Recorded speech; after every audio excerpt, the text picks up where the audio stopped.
It is no secret that about a year ago, I got to go and watch a show that I never expected to like. I never expected to like Monarch as a show because honestly, like all these monster movies that I had seen, Godzilla or you know, Kong versus Godzilla, or any of these sort of like monster kaiju movies that I have seen have never really truly impressed me. Sure, they had awesome visual effects and they had all these awesome, elements that have to do directly with the monsters themselves, but never have I ever thought of the human story. And honestly, like for me, that is what was always lacking in those movies. So for me, I always thought, where can I find this? Like, where could I possibly get some sort of good human contact when it comes to these monsters?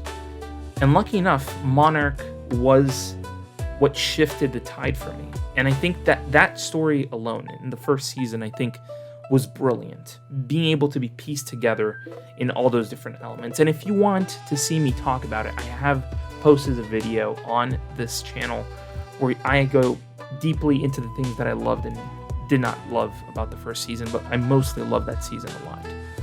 So, come to find out, we have a season 2, and that to me was the greatest news I could have heard of because I enjoyed the first season. So, obviously, season 2 was going to be great. So, did I like it? Did I not like it? What exactly went through my head when it came to season 2 of Monarch: Legacy of Monsters? And obviously, straight off the bat, we have the main cast that has returned. And honestly, all of them are absolutely exceptional. There is no other word to describe them.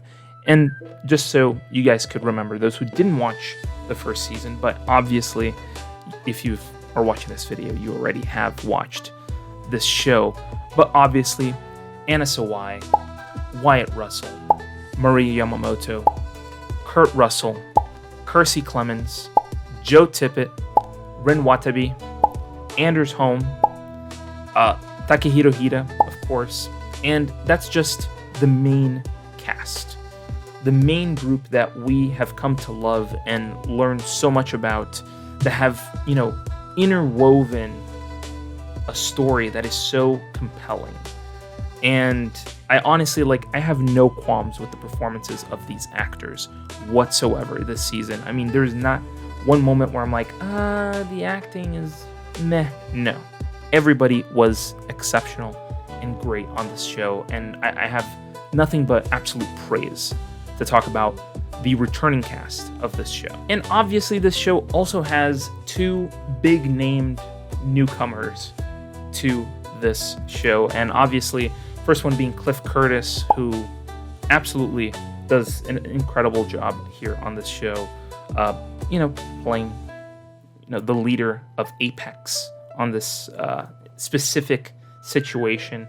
But as we come to find out later, due to a small calculated error on his part, he was eliminated by Godzilla. So, kind of sucks to be him in that situation because obviously you'd expect him to be a little bit smarter, but Apex, as we all know, wants to plow through everything and get it done differently than obviously Monarch.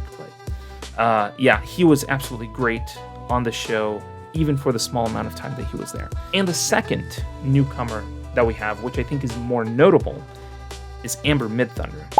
Now, she does exceptionally well as well on this show, playing the daughter of, Cliff Curtis's character, and having that be sort of like her motivation, like the character's motivation is to sort of go in a different direction than her father, is very interesting, and sort of almost manipulating, Kentaro's way of thinking to sort of get him on her side. That whole thing playing out is very interesting and plays a very tight dynamic between family and possible future conflicts. But I think that this was a great addition to the show, and I hope in a season 3 that she does come back and play a role in the show other than like a guest role, because every episode she was just guest starring in the role. I hope that she actually becomes an actual recurring character here on Monarch, and she does absolutely phenomenal. And I think also the story has had some shifts on this show. I'm going to talk about mainly the good things right now, and then later I'll cover the bad things. But mainly, I do like seeing these, general direction of the show. Now, the first season, I feel like, was more focused. It had more of a focus to it, even though it hopped onto some branches here and there, but it was mainly focused. This time around, I feel like they had a general direction that they were going in. Like, they wrote their point A and their point B for the show, and then whatever happened in between, that is what they sort of like pieced together. That's what I feel like this show was, or how it was designed, I should say. And I understand like the general gist of how they wanted to get to that point, and seeing all these curves and bumps that they have to deal with along the way is very interesting. And like I've said before, this is one of the few shows that actually hop to different timelines, and you actually get really great either information or some sort of connection to these characters along the way. And I love seeing, the younger Lee Shaw with Wyatt Russell, and I think Wyatt does great on the show, sort of balancing, Wyatt and Kurt balancing their stories out. And I think probably one of my favorite episodes this season was possibly episode 7, which kind of crazy to think that most people would consider episode 7 to be a filler episode, but I feel like the real filler episode was episode 8. As weird as it may seem, episode 8 felt like a filler episode, but episode 7 played along a dynamic that may play a bigger role in a third season. Now, it would be very interesting to kind of like young Lee Shaw and old Lee Shaw be in the same area at the same time. I love temporal movies. Like, temporal movies is something that I truly love. So like Groundhog's Day or anything of that sort. So I feel like playing into that, sort of interwoven timeline, I feel like this would be a much cooler thing to explore in a second, or I should say third season at this point, which would be kind of wild if they greenlit. But I would be very excited to see where they take the story into the third season. But having, Titan X be the central Titan this season, and sort of like trying to help it back to where it came from, was a very interesting journey. And I think that it played on, really well. It played along the story really well. So props to the writers in that regard. And I have to give it up for the cinematography of this show. The cinematography is absolutely amazing. There's nothing more, satisfying to me as a watcher when, the people who design these shows have true respect for the people who are watching, specifically in the visual aspect of the show. And it just blows me away. I mean, I feel like the cinematography budget on this show is astronomical. Same thing with, the visual effects. Like, I don't know how much it is to make Monarch, but whatever it is, they are throwing millions at this show, and I think it's worth it. It truly is worth it, because ultimately, this is something that I would pay to go to see in theaters. And what they're doing is literally on TV for people to watch with Apple TV at home, which is nuts. But cinematography definitely is pinnacle on this show. So now you might be asking yourself, what possibly could be negative about this season? Now, again, I feel like after everything that is positive on this show, I think that one thing that they kind of at least tried to do was try to hook the people who love the big spectacle, sort of monster battles, which honestly I do like. I'm not gonna lie. I do like the monster battles, but not as much as I would want to like it. Like, I would want to like it a whole lot more, but in this case, I just never felt like a true connection to these monster battles. But I do have to say that it started off the show started off with spectacle, with, Kong and them on Skull Island, and, sort of like trying to piece together these moments that we had last season now at the very beginning. But I think that I feel like it diminishes the show a bit. I feel like when we have too much of the spectacle, it diminishes the story of the actual characters. For me, at least. At least for me, that's what happens. Like, when you watch maybe like a Transformers movie, like, you want to connect with the Transformers. In these movies, the monsters are supposed to be big, intimidating, and scary. And I feel like the first season made me fear Godzilla a whole lot more. It made me fear King Kong a lot more, even though King Kong wasn't a part of the first season. It made me think of those, big characters as big and intimidating. But I feel like in order for you to make those characters big and intimidating, you need to make your human characters connective. And I feel like the spectacle can take away from that at times. So for me, I feel like in the beginning of the show, it was kind of like flip-floppy in the beginning. The first episode kind of was trying to warm us up into the idea. And I feel like the big issue, and I feel like this would be like a secondary issue, but I feel like this falls into here as well. There are no recap like moments on these episodes. Like, for me, I don't mind them giving me like a 3 or 4 minute recap of everything that happened in the first season. Like, get Anna Sawai to just say, previously on Monarch, Legacy of Monsters, or something like that, or just have somebody come in and just say a line and just do a recap of the previous season, that way we're caught up with what's happening. Because this show hits it right, like, you hit the ground running on these shows. Like, there's no recap or anything. It just hits you right where it needs to. And mind you, even though I have pretty good memory of things, there are certain elements that can fade away in my mind. So I expected them to possibly do that. They didn't do that. So I had to, like, every episode kind of like skim through, essentially. Had to sort of skim through the episode to actually know what the heck was going on, and then like piecing everything together. So I think that would be like my big question mark for the next season. Like, maybe they could do a little recap at the very beginning of the season. You don't have to do it for all the episodes. Just do it for the first episode. Recap everything that came before, so that people are fresh in their minds of what is going on and what we're going to see this season.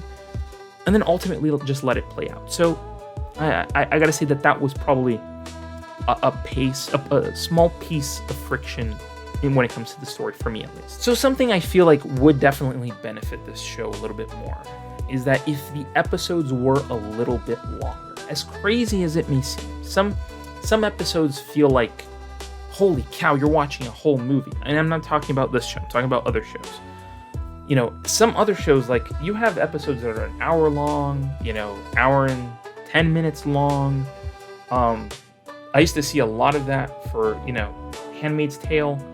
I hope that they could bring that level of expansion to the show. Like, honestly, the episodes that we're seeing now, they average anywhere between 45 to 55 minutes.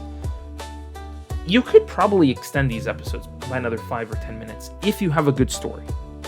That would be the only caveat. The only reason why I would cancel out, to me at least, the only reason why I would cancel out expanding an episode is if you have a good story.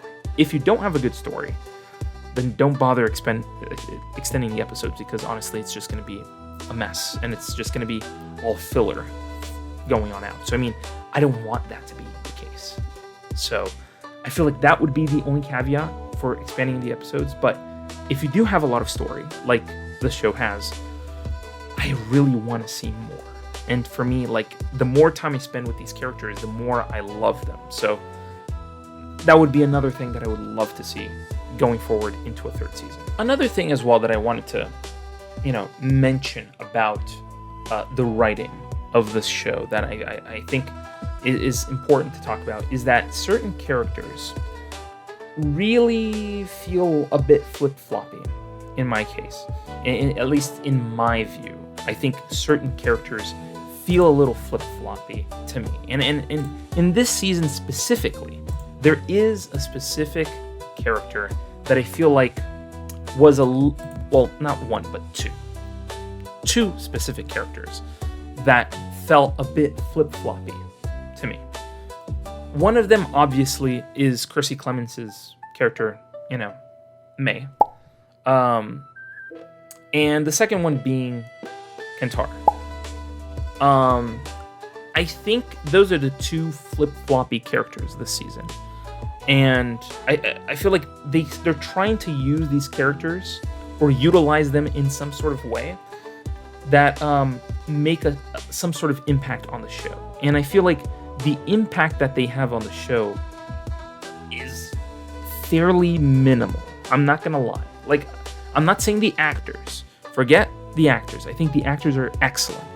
But the two characters on the show that need better writing is May and Kentaro. Those are the two characters that need better writing. Because honestly, for me, those are the two characters that if they technically die on the show, I'm not going to feel their loss. It's funny because they kill Hiroshi on the show. And that is a character that actually has impact. And you have two characters that have no impact on the show. It's baffling to me, but it's true. It's a very true statement. Those are two characters that make me think like, oh, do they have a place here? Like, those are the only two characters that need a fix, and they need a fix fast. So I'm putting it out there to the writing team to hopefully at some point be able to fix these characters because they deserve to be written a little bit better. Those two characters, again, not the actors. Chrissy Clemens and Rin Watabe are great actors, are fantastic actors that I would want to pay to see any day in theaters. Those are great actors. It is the writing that needs to be fixed in this case. So fingers crossed if they can fix that. So what exactly am I excited for when it comes to season 3? Now, I feel like last season they kind of put us on the right pace to get us excited for our second season, and obviously everything that we needed to happen on the show, which I thought was going to be probably an arc that we would see happen throughout the entirety of the second season, ended up being something that they essentially fixed within the first episode or two. So I was actually surprised because the pacing of the first and second episode are super fast, and I love that. I love when the pacing is really fast and intuitive, and you're getting to the story really, really, tightly. Some shows actually benefit from that; others don't benefit from it. So in this case, I feel like that was a positive. But what really got me excited for a potential season 3 is that they obviously are already setting up the next big bad monster that they're going to deal with, which I had no expectation here. I had zero expectation of what character they would choose. And funny enough, they chose a character that I think a lot of people might be excited about, because I don't know if people are going to be excited about it, but Rodan. Rodan is going to be the next monster of this show, and I feel like it's going to be an interesting challenge because Rodan can fly. And a flying character can be a whole lot more imposing than a character that can either swim in water or, jump around an island. So you just have to kind of like play along with that idea as you would. But I feel like Rodan is going to be a very big, imposing character coming into a third season. And I'm just excited to see how they're going to deal with Rodan. And another thing as well that got me excited was, again, a factor that I mentioned before, and I will mention because this is how they're going to go into the third season. They are claiming that you could essentially go back in time through the rift. You You go into the rift, and you could essentially go back into a point in time where somebody was in, that underworld, as we're going to call it, or Axis Mundi, I think that's what they call it.